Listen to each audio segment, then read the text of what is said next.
black. All important movie reviews start with a black screen. And music. Edgy, scary music that'll make a YouTube mum or noobs nervous. And logos. Really long and dramatic logos. Simon's Cartoons. Heard it's owned by a really great guy. YouTube. The house that Dalek44 built. Yeah, whatever, YouTubers. Come at me, bros. I am your kryptonite.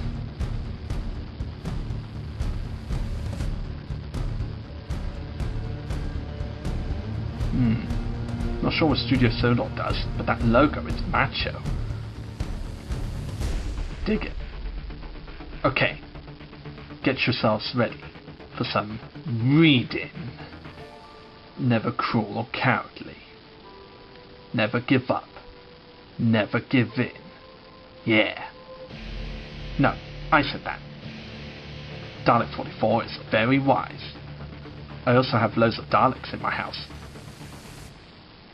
Yeah, I got a fuck ton of Daleks. Okay, let's start the review. Frozen! Oh yeah. Baku?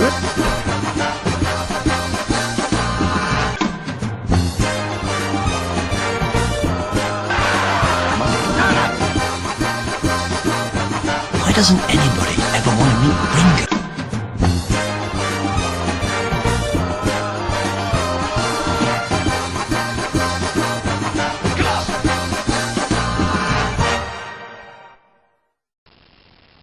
Hello everybody, Dalek44 here. I need no introduction, but I got my name. Have I talked about the Lego movie before? Okay, a few times. Yes, this must be like the 20th time I've gone on about the Lego movie. But as I said, I can't help talking about it since it's one of the best animated films I've seen in years, grossing over $469 million worldwide. And it was surprisingly so popular that many other movies like sequels and spin-offs and TV shows would be made after this. And with the popularity of the original Lego movie, it was only a matter of time before sequels and spin-off movies were in order. And the first spin-off for this was the Lego Batman movie.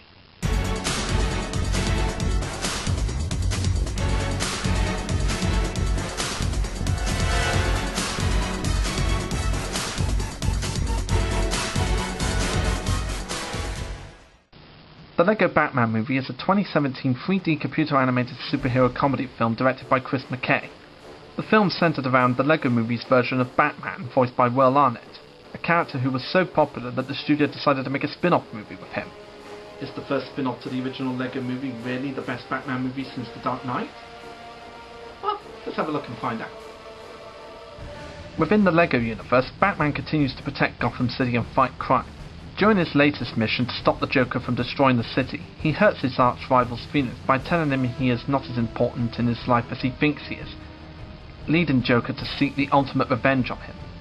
The following day, Batman's alter ego, Bruce Wayne, attends the city's Winter Gala, which is celebrating both the retirement of Commissioner Gordon and the ascension of his daughter Barbara as the city's new police commissioner, only to be infuriated by Barbara's plans to re-instruct the police to function without the need of Batman. Without warning, the Joker crashes the party with the city's other villains, all of whom surrender, with the exception of Harley Quinn, who disappears during the confusion. Suspecting his arch-rival is up to something, Batman plots to steal Superman's Phantom Zone projector, a device that can banish anyone to the Phantom Zone, which houses some of the most dangerous villains in the Lego multiverse. Just as he plans his heist for the device, Alfred intervenes and advises him to take charge of Dick Grayson, whom Bruce unwillingly adopted at the gala.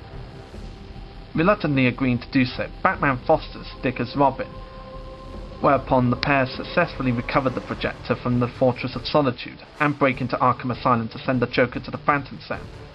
Suspecting his arch-rival wanted to be sent there, Barbara locks up Batman and Robin for their reckless actions. While the projector is being seized as evidence, Harley steals it back as part of the Joker's plan and frees him. allowing him to return to Gotham with all the villains he had recruited in the Phantom Zone. Realizing that the city needs him, Barbara releases Batman and Robin and teams up with them and Alfred to stop the Joker. And with the help of Barbara, Robin and Alfred, Batman must learn the meaning of family and teamwork and friendship to stop the Joker's hostile takeover. So how does the Lego Batman movie compare to other Batman films that have come out recently? The critics are right, it is the best Batman movie since The Dark Knight. This movie has a ton of references to all the Batmans that existed in the past, from the comic books to the movies and even the TV series with Adam West. As Alfred states, "Sir, if you don't mind my saying, I am a little concerned. I've seen you go through similar phases in 2016 and 2012 and 2008 and 2005 and 1997, 1995, 1992 and 1989 and that weird one in 1966. There's even little nods to Batman vs Superman Dawn of Justice and the Suicide Squad film, as Batman points out that the Suicide Squad team-up of supervillains is a stupid idea.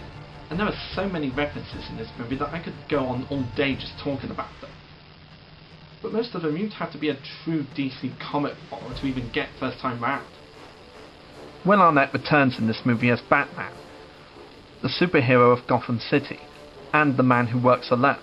As I said before, this is a really funny version of Batman, sort of being like the Adam West version of the series where he takes things seriously, but adding his own edge to it where he's egotistical and self-centered.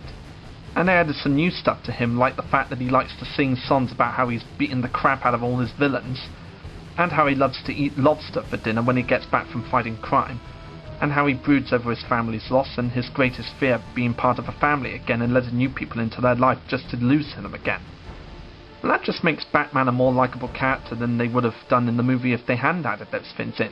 They could have easily just made this version of Batman an unlikable dick. But because of his backstory and how his parents died when he was at a young age, you can understand why he is the way he is. And he's really funny to watch. There's Michael Cera as Dick Grayson, aka Robin, Batman's newly adopted son.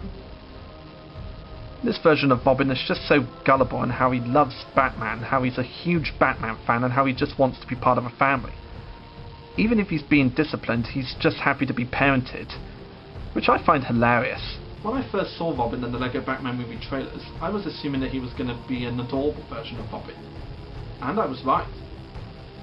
And it's also quite funny the fact that Robin's costume comes from a Batman costume that was called Reggae Man. That's just really clever in my opinion. There's Rosario Dawson as Barbara Gordon, aka Batgirl, the newly hired police commissioner of Gotham City. And the speech she makes in the gala is very true. Even though Batman does stop these criminals and sends them to jail or they get away, they're never truly defeated, as they usually get away from Batman or they escape from Arkham again. So her methods to having the police force work with Batman to join forces and team up is really a good idea, even though Bruce Wayne doesn't really like the idea since he works alone. There's Ralph Fiennes as Alfred Pennyworth, the butler and mentor and father figure of Bruce Wayne, aka Batman. For the part of Alfred, I don't think this movie could have gotten a better pick than Ralph Fiennes. Like all the other actors who came before him, like Michael Caine and Jeremy Irons, he owns the part. Ralph Fiennes just adds to the charm, sophistication, and all-around Alfredness of Alfred. And one of my mates has told me that he sounds like the Alfred from Batman the Animated Series in the 90s. And rewatching this film a few times, I can see his point, and I can hear similarities to the original Alfred voice. And I love how Alfred goes out of his way to take care of Bruce Wayne, as well as teach him about being part of the family again and letting more people into his life, even if it's not easy to take care of the guy. Then there's the Joker, Batman's greatest enemy, the clown prince of crime, and the main villain of this movie, voiced by Zach Galifianakis, who you may remember from the Hangover films. This version of the Joker isn't exactly the psychopathic killing maniac that we know from the comics and the movies. He's more like a super obsessive supervillain who just wants Batman to admit that he's his greatest enemy. And as he points out during the climax, that the Joker and the Batman have been fighting each other in the comic world of Batman for 75 years. And that Batman has never once said, "I hate you, Joker," to the Joker. And I've heard from my friends that that's true. In any free version of Batman, Batman has never literally told the Joker that he hates him. So this was really the first time that Batman has ever literally told the Joker that he hates him. The best way to describe the Joker in this movie is not the Joker that we all know and love, but more of a kid-friendly Joker. Like more kid-friendly than the Mark Hamill version. And I love the idea that he wants to be Batman's greatest enemy and will do whatever it takes to make Batman admit it. There's only one problem. Who's gonna defuse the bomb? It's gotta be one of the other Batmen. Save the city, or catch your greatest enemy. And the Joker's design is a really great design. It's almost like a version of the Joker from the Batman from the early 2000s cartoon, where he has wild hair and very cartoonish teeth. Except here they gave him fangs, which gives him a very cartoonish feel. And I love during the airplane heist in the beginning of the film, which sort of pays homage to The Dark Knight Rises when Bane attacks an airplane, where the Joker announces it himself to the pilot, but the pilot just looks at him like, yeah, this is just another day at the park for me, because he knows that Batman's going to stop him. As if he's been through this kind of thing all his life. You should be terrified. Why? Because I will be taking over the city. What? Batman will stop you? He always stops you. No, he doesn't. What about that time with the 2 boats? This is better than the 2 boats. Well, tonight is going to be different. Trust me, Batman's never going to see it coming. Like the time with the parade and the Prince music? Hey, quiet! There's his girlfriend Harley Quinn, voiced by Jenny Slate, and she's the Harley Quinn that we all know. And I love her design in this movie. And she's sort of like a cool girl with her roller skates, her jacket, her red and black hairdo, which is really cute, and the fact that she wears a Smilex shirt, which if you may remember was the laughing gas that Joker had in the '89 Tim Burton film. And there's plenty of Batman's other villains in this movie, including the Riddler, Scarecrow, Bane, Two-Face, Catwoman, Clayface, Poison Ivy, Mr. Freeze, Penguin, Man-Bat, Captain Boomerang, Egghead, the Red Hood, Dr. Hugo Strange, Killer Croc, Magpie, Mutant Leader, Crazy Quilt, Eraser, Polka Dot Man, the Mime, Tarantula, Kintut, Orca, Killer Moth, March Harriet, Zodiac Master, Gentleman Ghost, Clock King, Calendar Man, Kite Man, Catman, Zebra Man, and the Condiment King from the Batman the Animated Series. Okay, are you making some of those up? Nope, they're all real. Probably worth the Google. And for those of you who haven't seen this movie yet, beware, because there's a huge spoiler in it. When we go to the Phantom Zone, we learn that there are many different villains from the LEGO universe as well as other franchises. The villains from the Phantom Zone include Medusa, the creature from the Black Lagoon, Dracula, King Kong voiced by Seth Green, the Daleks from Doctor who everyone describes as British robot. Ask your nerd friend. the Wicked Witch of the West and her flying monkeys from The Wizard of Oz, the Kraken from Clash of the Titans, Agent Smith and his clones from The Matrix, the Great White Shark from Jaws, Voldemort from Harry Potter, the Eye of Sauron from Lord of the Rings, a couple of dinosaurs from Jurassic Park, and the Gremlins. And when I saw this movie with a friend of mine, the LEGO Dimensions video game immediately popped into his head, since a lot of these characters appeared in the LEGO Dimensions game. So to him it was sort of like LEGO Batman meets LEGO Dimensions. Which is kind of funny, since these characters did appear in the LEGO Dimensions video game. And I love the design of the Daleks in this game. It sort of takes reference to the multicoloured Daleks from 2010. And if they bring out future LEGO Batman movies and sets in the future, then I'm honestly hoping that they do one with the Daleks, all 5 of them. And a lot of the character designs pay homage to various versions of the characters. Like, I love how Mr. Freeze's design is sort of a mix between the animated series Mr. Freeze from the 90s, as well as Arnold Schwarzenegger's Mr. Freeze from Batman and Robin. Mostly the mecha suit. And I love how Billy D. Williams' Two-Face is a mixture of the various Two-Faces that existed in the past. Like Billy D. Williams' Harvey Dent, Tommy Lee Jones' Two-Face, the Dark Knight Two-Face. It's just a great mix of 3 versions of Two-Face. I also love how Bane seems to have the appearance of the comic book version of Bane, as a big, thick, muscle-bound guy, along with the jacket and the voice of Tom Hardy Bane from The Dark Knight Rises. Batman, what are you doing? Punching Bane. That was unnecessary. Like the LEGO movie, the animation in the LEGO Batman movie is top-notch. Every single scene you watch with this movie, it really does look like they are buildable characters that you can literally pick up and play with and rebuild.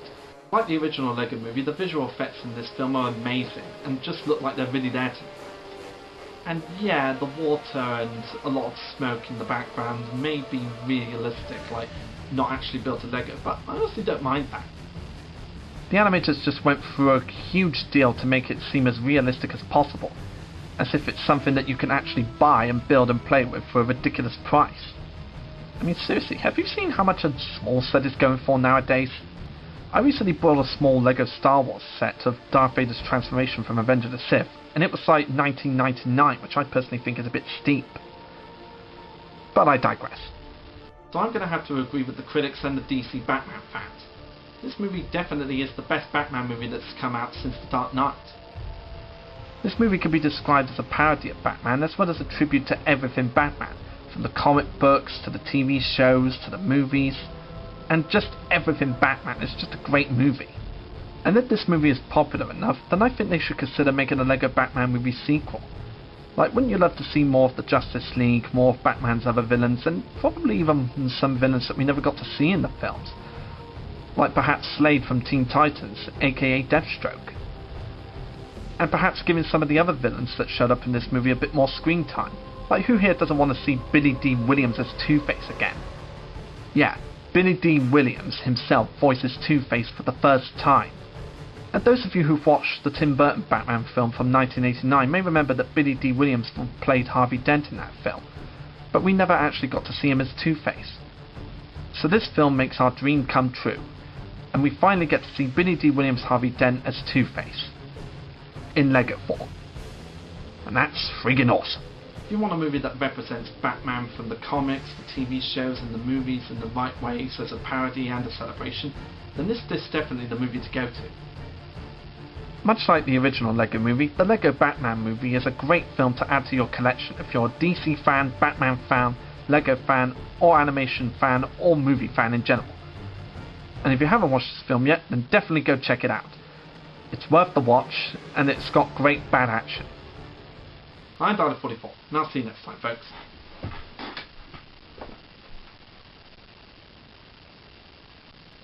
White. All important movie reviews end with a white screen. And some random shit.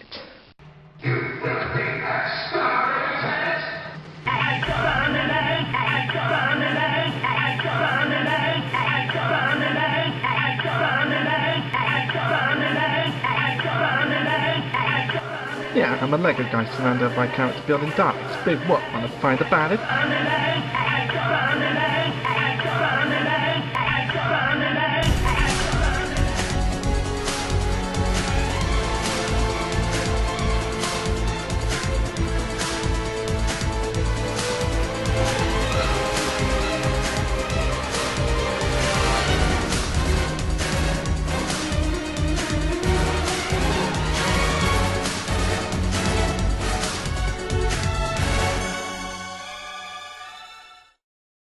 Are you making some of those up? Nope, they're all real.